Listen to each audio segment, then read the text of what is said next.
Električni tok je usmerjeno gibanje nosilcev električnih nabojev po praznem prostoru ali po nekem električnem prevodniku. Tok merimo v amperih, ki nam pove, koliko naboja preteče v sekundi.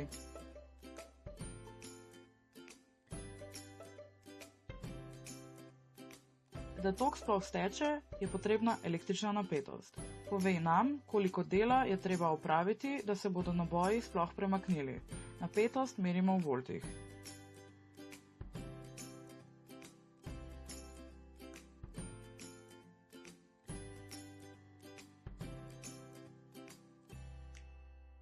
Pozitivni ioni gibanje električnih nabojev zaustavljajo in tako predstavljajo upor za gibanje elektronov in s tem upor za električni tok. Električni upor je fizikalna količina z oznako R. Pove nam, v kolikšni meri snov ovira gibanje električno nabitih delcev, torej električni tok.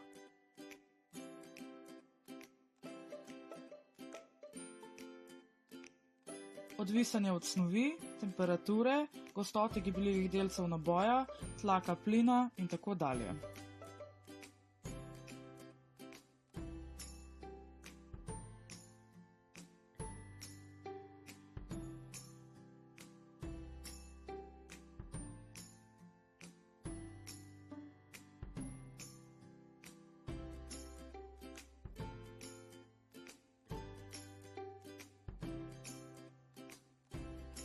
Ohmov zakon narekuje, da sta električni tok in napetost sorazmerna, če napetost poganja tok skozi nek ohmski upornik.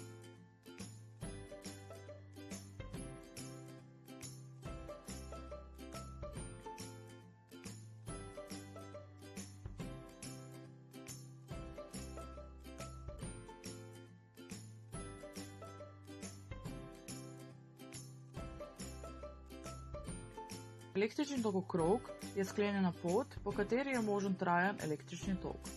Vsak električni tokokrog sestavljajo izvor napetosti, električni porabnik in vodnik električnega toka. Električne tokokroge ponazarjamo z električnimi shemami, elemente v tokokrogu pa z grafičnimi simboli.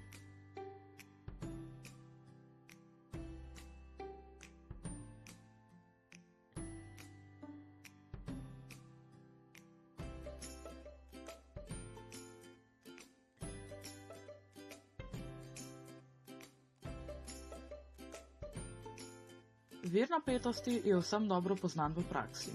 Spomnimo se baterije za daljinc, akumulator v avtu in drugih, ki med dvema elektrodama generirajo električno napetost. Pri idealnem viru napetosti med elektrodama rečemo napetost odprtih sponk, natanko takrat, ko vira nič ne izkorišča oziroma porablja. Pravimo, da vir zagotavlja konstantno napetost, neodvisno od obremenitve.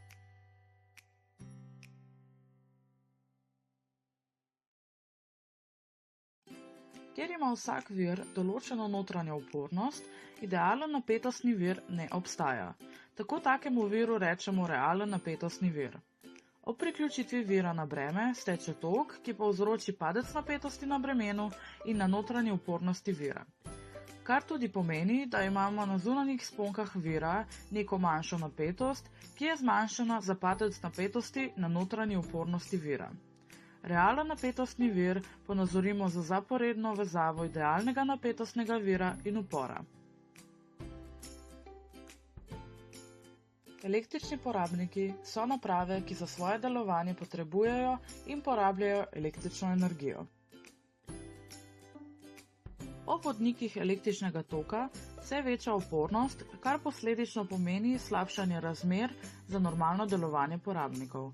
Na to lahko vplivamo, saj so lahko vodniki iz različnih snovi in imajo tako različno električno prevodnost oziroma upornost. Najboljši električni prevodnik je srebro, saj je z njegovo specifično prevodnostjo na vrhu seznama. Med čistimi kovinami mu sledijo baker, zlato in aluminij.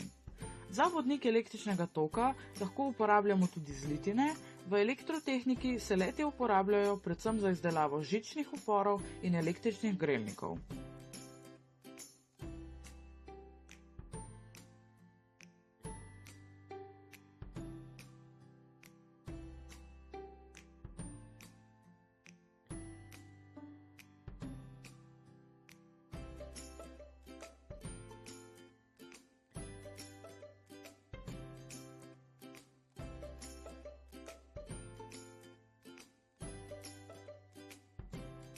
Pri zaporedni vezavi so upori vezani en za drugim.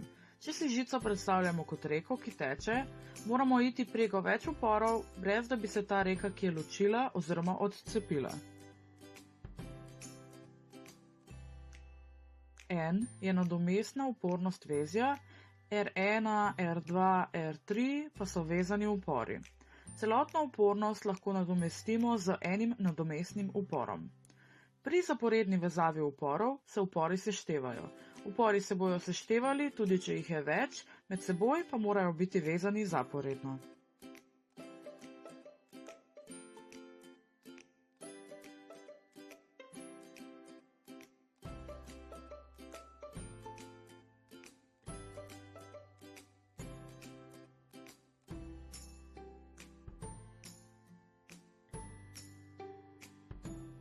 Pri zaporedni vezavi je tok enak skozi vse upore, napetost na viru pa je enaka vsoti napetosti na vseh uporih.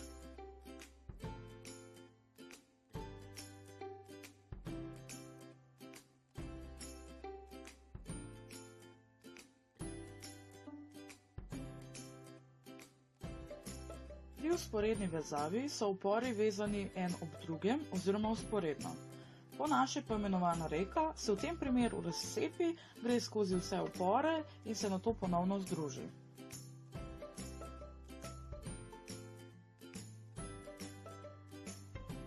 Da dobimo skupno upornost oziroma nadomestno upornost, moramo sešteti obratne vrednosti uporov in dobljeno vrednost spet obrnemo.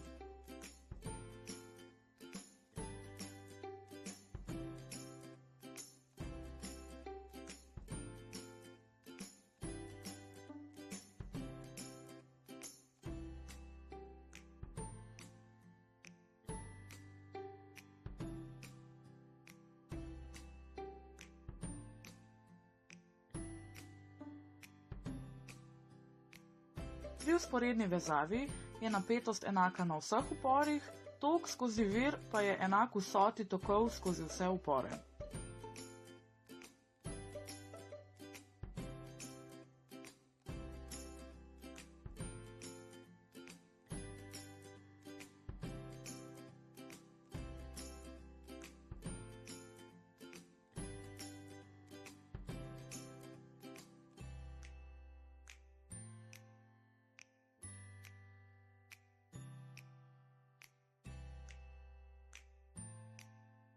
Tokovno vozlišče je spoj treh ali več vodnikov, v katerega pritekajo ali iz njega odtekajo električni tokovi.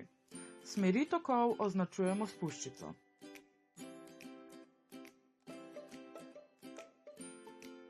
Prvi Kirchhoffov zakon se glasi: vsota vseh tokov v vozlišču je enaka nič.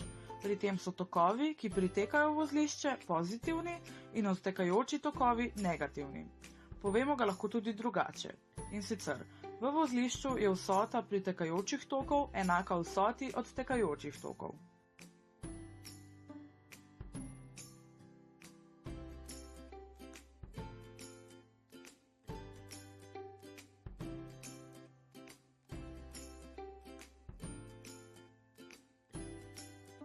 Napetostna zanka je sklenjen električni krog, ki lahko vsebuje vire napetosti, upornike ali druge električne elemente. Kirchhoffov zakon se glasi: vsota vseh napetosti znotraj sklenjene zanke je enaka nič. V zanki izberemo smer opazovanja napetosti, na primer smer urnega kazalca. Napetosti označimo s puščico, ki je usmerjena od pozitivnega pola proti negativnemu polu napetosti.